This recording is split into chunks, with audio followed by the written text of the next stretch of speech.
Kia ora. My name is J.D. Let's read a book.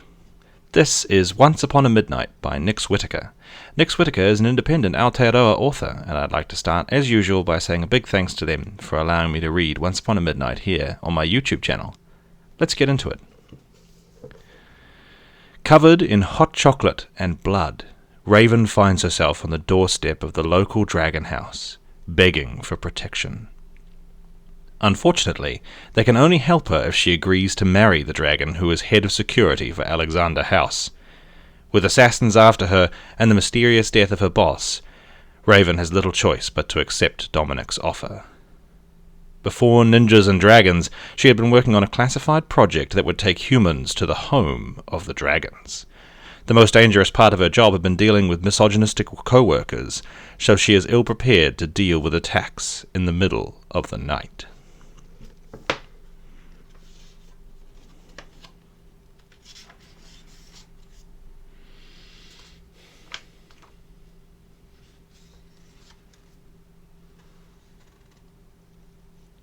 Chapter 1. I need to see a dragon. Her voice trembled a little. The guard eyed Raven with suspicion. She didn't blame him. It wasn't every day that a 40-year-old woman in a blood and cocoa-splattered nightgown stood before you. Certainly not at the early hours in the morning, or with a one-eyed cat on a leash. She swallowed a lump in her throat. Or was that bile? It had been a long night, and just thinking about everything made her nauseous. When the guard continued to stare at her through the glass doors, she cleared her throat. The cold of the pavement seeped through the soles of her slippers, and the light of the faux vintage lanterns made all the shadows jerk, which certainly didn't help with settling into her stomach. Trying again, she tilted her chin up. I need to see a dragon, this time a little more forceful. The guard quirked an eyebrow, and instead of answering, tilted the mic at his shoulder closer to his mouth, pressing the button down in a slow and deliberate action. There is a strange woman standing outside the building. Strange? Well, she had to admit even on a day when she wasn't wandering through the streets of Melbourne in the middle of the night in her pajamas, she would still be considered strange. Is she trying to break in? The voice on the other end sounded bored. At 2 a.m. she doubted much was going on. She had also believed that early in the morning was a boring time of the day. That was until she had been attacked by a ninja. Well, he probably wasn't a ninja, but he had been wearing black and had his face covered. Her experience with criminals was limited to the fiction she read, and those were more likely to have ninjas or cyborg assassins, and since he was dead, she doubted he was a cyborg assassin. Nah, she's just standing there. With a cat, he added the last with amusement in his voice, eyeing up her cat that had tangled up Raven's feet with the lead, even though he hadn't moved since she arrived. The magic of being a cat. Raven shook herself. The adrenaline had gotten her this far, but it was fading and she felt the cold. Her whole body spasmed and twitched. It was certainly better than the blackout as she had travelled on the train. She didn't remember large chunks of the journey. Once she had decided to take what she knew to the dragons, her brain had directed her without her being conscious of her choices. Normal, she reminded herself. It was normal to be freaking out when someone tried to kill you. Odin was tired of nothing happening and wandered off to the extent of his leash. She had to step quickly before he inadvertently pulled her off her feet, sniffing the glass building with disdain in his rotund feline body. The voice on the radio said, "Send her away." She shook her head, and the guard, without waiting for her to speak, said, She says she won't go away. She wants to see a dragon." "Tell her to make an appointment, then." The radio voice didn't sound worried. Maybe this was the standard answer for strange visitors. She snorted. She had tried to make appointments with dragons before. They didn't talk to humans unless there was a benefit for them, and talking to a scientist wasn't high on their list of things they wanted to do with their time. "I know about a plot to kill dragons." She didn't, but she hoped it would be enough to get an interview. The guard quirked his eyebrow again, hesitated, then said into the radio, "I think she might be a nut." "Then call the police. Use your initiative, Kevin." She gritted her teeth. Blurting out problems through a glass wall wasn't high on her list of good ideas, but it seemed they wouldn't even see her. Huffing, she said, "Tell them I have a totem, and I've used it to get to their planet." Again she was lying. Half lying. She did have a totem. When the guard didn't do anything, she waved a hand to indicate he repeated what she said. He hesitated for longer, then said cautiously, "She says she has a totem and has travelled to another planet." "The Dragon's planet," she clarified. He repeated that. There was a long silence. Odin finished his exploring and sat on her Totoro slippers. He was heavy, but she didn't dare pull her feet out, as she would lose the slippers underneath his bulk. The guard turned, and two men came from further in the building, emerged from the double doors at the back of the foyer. Both security guards in their black uniforms and guard accoutrements. They spoke softly to Kevin before they pressed a button to let her in. Dominic took in the woman, who settled her cat on her lap. The blood splatter across her face was arterial spray. Nothing else gave that distinct pattern. None of it was smeared, so at no time had she rubbed her face. He wasn't sure if that was done on purpose, or if she was a sociopath and didn't care that she had congealed human blood across her face. They were in his office, where his men had brought the woman after waking him up. She petted the cat with excessive vigour. A tabby. It wasn't a pedigree or anything. It had clearly seen too many meals, or not enough exercise. "Your name?" He was tired and cranky. He hadn't needed to be awake for night shifts in centuries. "Am I talking with a dragon?" The cat's tail whipped around as she finally stopped petting him so hard. He leaned forward so she wouldn't miss that he had red eyes. All dragons had the eye colour of their true selves. He was a Roshian dragon, and therefore came from an area on his planet that had predominantly red dragons. His own red colour was deep, almost black, and could be missed in bad lighting. It was the only reason he was still alive today, as Roshian dragons had been hunted extensively about 2,000 years before, and hardly any had survived. She leaned forward. "I don't have my glasses." She squinted as she studied his eyes. Amused rather than aggravated by her insistence to speak with a dragon, he let her study his eyes. He knew the moment she spotted the red as she recoiled backwards. "This is the Alexander house. I thought they were mostly European dragons. How are you alive? Wait, you are one of the modern dragons, aren't you?" There were a few Roshian dragons who had been born to a dragon hunter, and they were well-travelled and famous. But the Roshian dragons had been part of an uprising, and most had been slaughtered thousands of years ago. No, one original, first generation. About 3,000 years ago, dragons had come to Earth, fleeing a planet that was dying because it had come too close to an asteroid. There were still dragons on his home planet, but they were all forced to live underground. Those who thought that fate was worse than hell had risked everything to come to Earth through the between void. But she would know about that, so he didn't explain that he had been on Earth for over 3,000 years. He leaned back and waved for her to tell her story. "I'm Raven. I'm working with Edison." She didn't have to explain Edison. It was the third largest corporation on the planet and had its fingers in every technological pie. They had approached his house about 5 years ago to convince a dragon to work with them. Since Edison was quite vocal on their humans first policies, they couldn't convince anyone to work with them. "We are working on ways to use dragon technology to explore the universe." Space travel, he speculated as he doubted she had any idea of the other applications of the technology. She screamed naive, from the llama print on her nightgown to her slippers displaying some cartoon character. She had silvered temples, which normally would have said she should be old enough to know better, but he didn't think that was the case with her. Her hands trembled in the cat's fur. "Yes, well, that's what I thought we were researching. Last week I overheard my boss talking with someone from corporate. He was talking about a totem. We shouldn't have a totem. You guys don't sell them. The only way to get one is if somebody stole it." or killed a dragon to take it. Marcus had been missing for months, and everyone assumed he was dead. His warehouse that he worked in was burnt to the ground, and no one had seen him in months. He thought he knew now what had happened to him. The totem was made of elements from their planet that had elements also common to Earth. It was how they travelled, a key of sorts, that gave them a pattern to look for across the void. She clenched her fingers in the cat's fur, then smoothed her hand out. She might be calm on the outside, but she was clearly upset.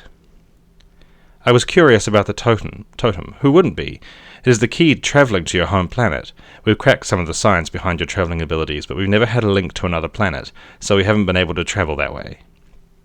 She continued with her story, with no idea what his thoughts were about, and how they were warming. She might seem naive, but she was also clearly a genius. It had been Gideon who had figured out that they didn't really need something exactly from the other planet, but rather they needed a planet that held life. The totem had to be strong enough to handle the power focused through it, so Gideon had focused on elements that were both stable and new. So every totem was made from some quartz, ebony, and bone or ivory. But those elements were also dangerous to dragons, so they held that secret very close. A human could use them to trap a dragon in his human form. He'd been on Marcus's case since the fire. The Emperor's house in Europe was waiting for his findings. She was the first clue he'd had in over a month. Well, I broke into the safe and found the totem. I even activated it, though without the portal machine I couldn't do anything with it. That was curious. He didn't know many humans who weren't already bonded with dragons able to access a totem.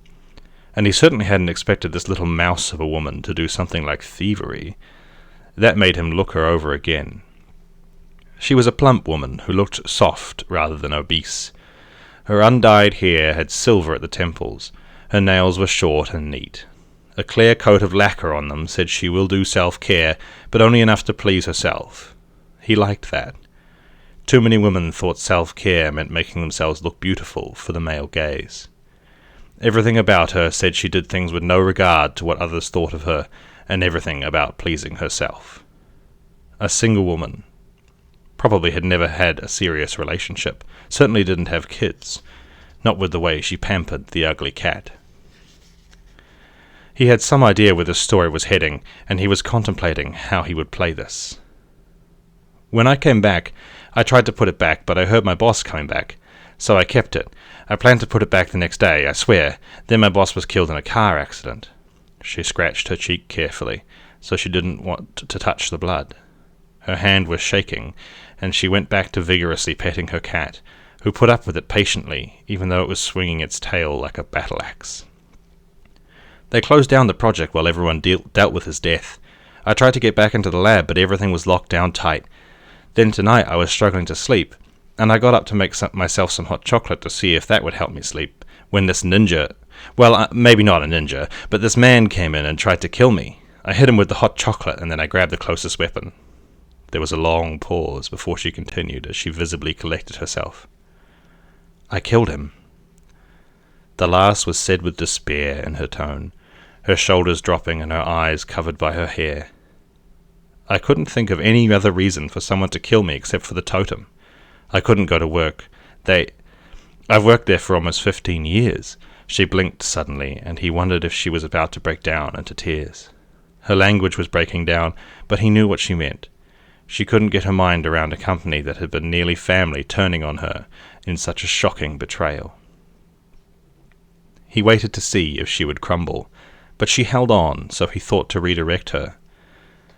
Are you here for protection? She straightened her shoulders. Whatever she was like in normal life, tonight she had dug deep, and that impressed him. Yes, I don't want to die, but I don't know if you will... He leaned forward onto his desk, and steepled his fingers as he studied her. He decided about what he was going to do about her. Having decided, he was actually intrigued by the idea. His eyes ran over her face, the little crinkle at the top of her nose as her tension showed in her face, the stiffness to her shoulders as she held herself with an iron grip. She was barely holding it together, so he would go slowly into his plan. Are you familiar with the Treaty of Versailles? She blinked, the tears no longer in her eyes. "A little. It's why you're now in houses. They didn't want another great war, so they wanted all dragons to be accountable to others." Not that it had worked. Only now the ones who hated humans were concentrated in a few houses. At least they were easier to keep tabs on, so he supposed in that regard it had worked. After all, Adric had worked behind the scenes for centuries, pushing the humans to a war that had literally decimated them. He had assumed she knew about the houses and why they were created. It was the other provision that he wanted to point her to. It also says that dragons are to stay out of human politics and governance. That means we can't stand in the law's way, and you've already admitted you have killed someone. "But that was self-defense," her voice broke on the last word, "and stolen something from a multi-billion-dollar company that is arguably priceless." His own tone was gentle, and his eyebrows shot up. She looked sheepish at that last. He didn't think Edison would do anything about her theft, as he suspected they had committed their own crime to get it. They would probably clean up the dead body as well. She was more in danger from Edison themselves, and they clearly didn't care for laws. "If someone comes here as head of security, I will have to hand you over to the police."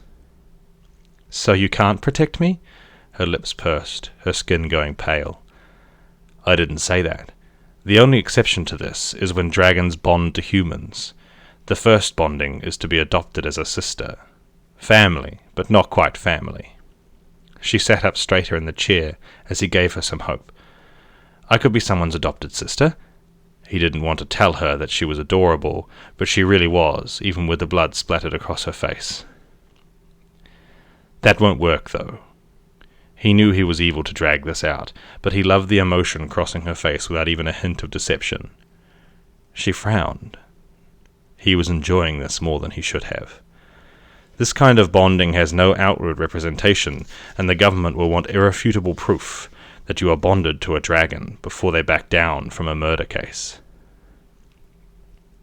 Edison will also need to be sure you are under our care before they will back off. Or make her at least more difficult to get to. There would be a point where the cost of taking her out outweighed the risk of her being alive and telling people what she knew. Hopefully that would draw them out, and he might find out what had happened to Marcus. She didn't need to know she was to be bait just yet. It might just tip her over the edge. You'd need to be the second type of bonded, which is through marriage. This will give you the brands. No way to fake that, and it will be obvious from even a casual observer that you are one of ours. Her shoulders dropped, and she slumped back into the chair, her hands curling around the cat, but she stopped herself before dragging it up against her chest in a defensive gesture. "That's unlikely to happen." That wasn't a no. "But would you consider it?" Maybe?" The last word was added a bit of a question. That was a question itself. "What makes you hesitant?" He knew he had her, but he wanted to make sure he didn't make an obvious blunder. "Well, the sex part, of course." Her ears pinkened with her embarrassment. He was disappointed, but not surprised. It made it a challenge, though that only made him warm more to the idea. She would not be an easy woman to seduce. "If that was off the table, would you marry a dragon to keep yourself safe?" She snorted at that and added, "Of course. Besides, I know dragons have an easy divorce system. Just who would want to marry this?" She waved to indicate herself. It wouldn't be that easy to disentangle herself from him, but he knew he had her now. He stood and tightened her hold, and she tightened her hold on her cat. He came around the desk and eased the cat off her lap. It didn't go far, as she still had the leash looped around her wrist. He offered his hands. She frowned at him. Why? At least she wasn't asking what the gesture meant. For dragons, a wedding was as simple as accepting the other's offered hands. Taking someone's hands in marriage was literal when you could manipulate the universe. He purred. "Because I want you to live long enough to find out all your secrets." "But I told you everything," she flushed, and he wondered if she knew she was lying. There was so much left out of her story, he could ride a truck through the holes. You haven't given me the totem, or told me how you figured out how to travel to our planet. Also, I believe that the people who are trying to kill you are our enemy, and I want to flush them out by parading you about on my arm. That's why I'm offering, and not one of the other dragons here. I need to be close by." She didn't seem shocked by his mercenary offer. "You want to use me as bait?" "Yes," he answered, even though she hadn't asked it as a question. She chewed on her lip. "You won't leave me on the street the moment you get what you want." So the negotiations continued that had a slight smile touching his lips. She really was perfect for a dragon. Dragons are often accused of not being romantic, as they always negotiated their relationships like this. "Only the women can ask for a divorce in our culture," he reminded her. It was a holdover from their laws on their planet, where women were the rulers. "Oh, I forgot about that." She hesitated before she took his hands. He pulled her up out of the seat. It would be uncomfortable to be sitting when the brands burned into her skin. He triggered the vow, purely at a subconscious level as it was baked into his people's DNA. She winced, and he spun her around so her back was against his chest while still holding her hands. He gritted his teeth as the brands etched over his skin. He watched as 2 dragons appeared on his and her arms, matching up perfectly where they were wrapped up against her. The snouts touched while in full flight. It appeared like the wings and tail went across their arms, but that was an illusion, and it was actually another dragon on the other side of their arms. But it was interesting. The brands were about unconscious desires, his and hers. He hadn't expected her reaction, though he wasn't surprised by his. It was a long time since he had a girlfriend, let alone a wife. For one as long-lived as a dragon, they craved for stable, long-term relationships. They also knew their hearts enough to know when they found someone that spoke to their hearts. She tugged at her hands, and he released her. She huffed out a breath. "Well, that woke me up." She twisted her arms around to have a better look at the brands. "They do come off when we divorce." She didn't know the brands spoke of an opportunity and possibilities, of this being more than just a marriage of convenience, that she hoped for something between them as much as he did. But he wouldn't scare her off. For a woman to be as independent as she was, it would take her a while to realize his emotions and feelings about this situation. She would question his feelings, even when she knew her own, in order to protect herself from any possible fallout. He certainly didn't want to put his whole heart in when he still didn't know how long she planned to stick around. "Yes. Now we can't let the others in the house know this is just to catch the people trying to kill you. The authorities might call foul, and since someone got a totem, I also wonder if there might be someone in the houses who are working with Edison." She shrugged, still looking at the brands, though she had moved on to studying the ones on her legs. Now that he had marked her, he was eager to follow the leads she had offered. "You can go for a shower and rest while I check out your place. We will discuss the totem when I return." He leaned over and kissed the top of her head. Maybe if he was patient and gave her enough clues, she could accept his feelings.